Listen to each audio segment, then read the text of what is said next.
Assalamualaikum warahmatullahi wabarakatuh. Perkenalkan, nama saya Fria Yunizar dengan NIM 5305020027. Saya akan membahas tentang feminisme markis sosial.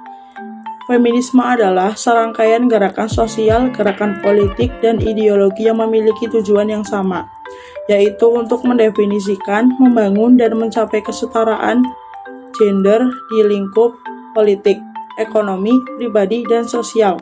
Feminisme menggabungkan posisi bahwa masyarakat memprioritaskan sudut pandang laki-laki dan bahwa perempuan diperlakukan secara tidak adil di dalam masyarakat tersebut. Upaya untuk mengubahnya termasuk dalam memerangi stereotip gender serta berusaha membangun peluang pendidikan dan profesional yang setara dengan laki-laki. Pengertian feminisme markis dan sosial. Feminisme markis adalah sebuah varian filsafat dan feminisme yang memadukan dan memperluas teori markis. Konsep feminisme markis lahir dari pemikiran seorang filsuf asal Jerman yang sangat terkemuka yang bernama Karl Heinrich Marx. Bagi feminis markis, penindasan kaum perempuan adalah bagian dari penindasan kelas dalam hubungan produksi. Feminis markis menganalisis cara-cara di mana wanita dieksploitasi melalui kapitalisme dan kepemilikan individual dari properti pribadi. Menurut feminisme markis, pembebasan wanita hanya dapat dicapai melalui pendepakan sistem kapitalisme di mana mereka merasa sebagian besar buruh wanita tak diberi kompensasi. Feminis markis memperluas analisis markis tradisional dengan menerapkannya kepada buruh domestik, tak dibayar, dan hubungannya dengan jenis kelamin. Bagi markis, perempuan disamakan dengan kaum buruh, jadi termasuk kelompok tertindas. Kondisi fisik perempuan yang lemah secara alamiah hendak tidak digunakan sebagai alasan untuk menempatkan kaum perempuan dalam posisinya yang lebih rendah. Pekerjaan perempuan selalu dikaitkan dengan memelihara, laki-laki selalu dikaitkan dengan bekerja.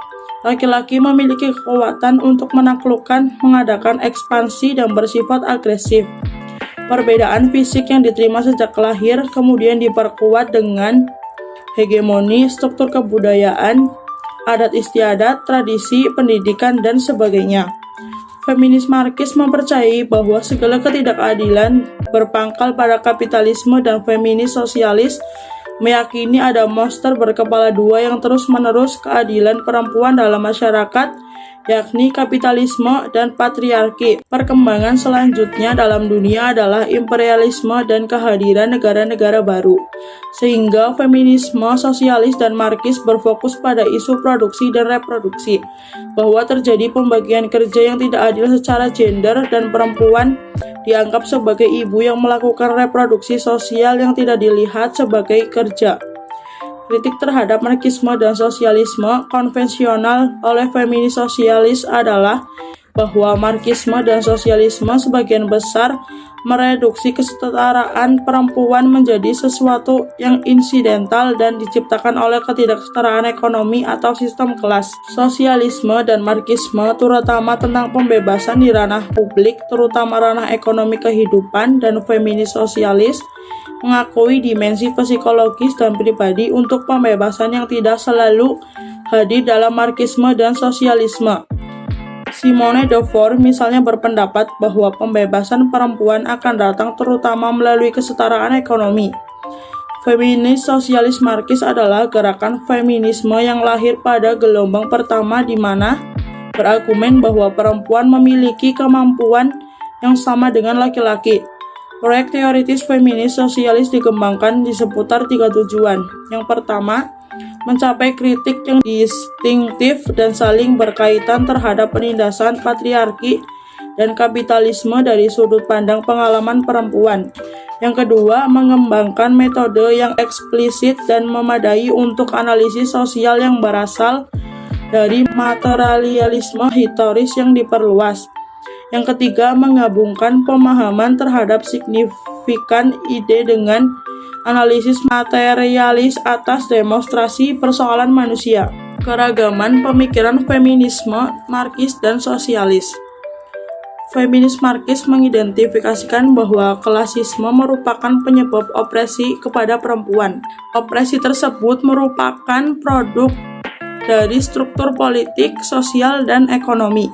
Pekerjaan perempuan dianggap sebagai pekerjaan yang tidak pernah selesai sehingga terdapat konsepsi pada diri perempuan bahwa jika mereka tidak melakukan pekerjaan seperti itu, maka mereka bukanlah perempuan.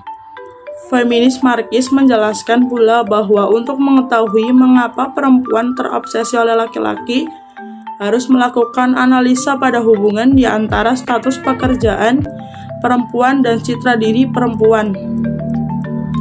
Yang pertama, teori ekonomi Marxis. Bagi kelompok Marxis, kapitalisme merupakan sistem hubungan kekuasaan dan hubungan pertukaran. Hal ini bisa dilihat ketika kekuatan kerja seseorang bisa dipertukarkan dengan sejumlah upah, sedangkan kapitalisme sebagai hubungan kekuasaan bisa dilihat ketika pertukaran yang ada menjadi lahan eksploitatif bagi majikan untuk memaksa pekerja giat tanpa tambahan gaji. Yang kedua, teori sosialis Marxis. Banyak dari pemikir feminis Marxis yang menganggap perempuan sebagai kolektivisme sehingga pengajaran Marxis tentang kelas dan kesadaran kelas berperan di pemikiran feminis Marxis. Meski sebenarnya perempuan tidak bisa dikatakan berasal dari kelas yang sama, karena sebagian dari mereka merupakan kelas borjuis dan sebagian lagi merupakan kelas proletar, namun bagi feminis Marxis mereka bisa dijadikan ke dalam satu kelas ketika mereka memperjuangkan untuk mendapatkan upah bagi pekerjaan rumah tangga yang mereka lakukan. Yang ketiga, teori politik Marxis. Bagi Marxis, rekonstruksi sifat manusia bisa dilakukan dengan menghindari pembagian yang menjadikan sebagian orang menjadi budak dari sebagian orang lain. Rekonstruksi tersebut yang memungkinkan manusia menjadi bebas, dan hal itu yang dituntut oleh kaum feminis. Sekian dari saya. Wassalamualaikum warahmatullahi wabarakatuh.